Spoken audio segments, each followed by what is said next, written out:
Ayun guys, makulimlim pa rin talaga ang panahon. Kabagat. Si Megs nag-ayos pa rin ng bakot. Megs! Woo! Ayun. Ito nakakatuwa guys. Yung dating piloto natin ng bangka, medyo umangat. Ayun na siya ngayon. Piloto na siya ngayon ng niyog.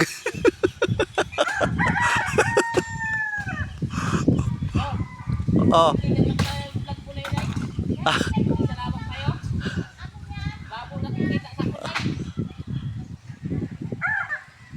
Ame? Oo nga, titing dito pag may nahulog. Magpakit na lang dito, nalulubed.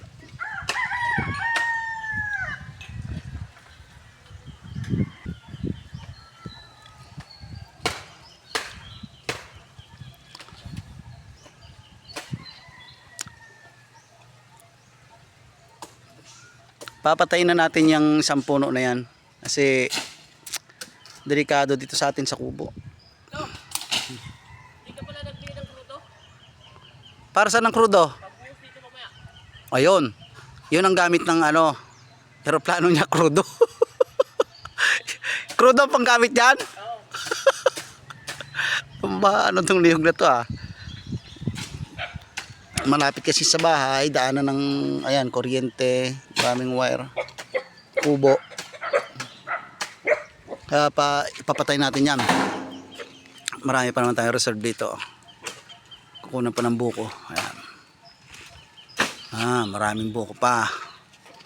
Tsaka doon sa bundok, marami tayong makukunan ng buko doon. Yan dalawang buli na yan, pinapatay ko rin yan kaso wala pa akong nahanap. Kaya dito muna tayo kay Kapitan Baligwat. Buko ba yan? Agay! Huwag mong basagin. Malakas ang loob ng bata na yun. Wala pang seatbelt yan. Seatbelt, safety belt. Kukunin niya yung ubod niyan. Mag-shoutout ka ba? Hindi na. Ayaw niya mag-shoutout kasi andyan yung bahay niya. Baka marinig siya. Masipag naman tong bata na to pag sinusumpong. Maglalaot pa yan mamaya. Hindi muna tayo sasama. Siya, update na lang tayo mamaya guys.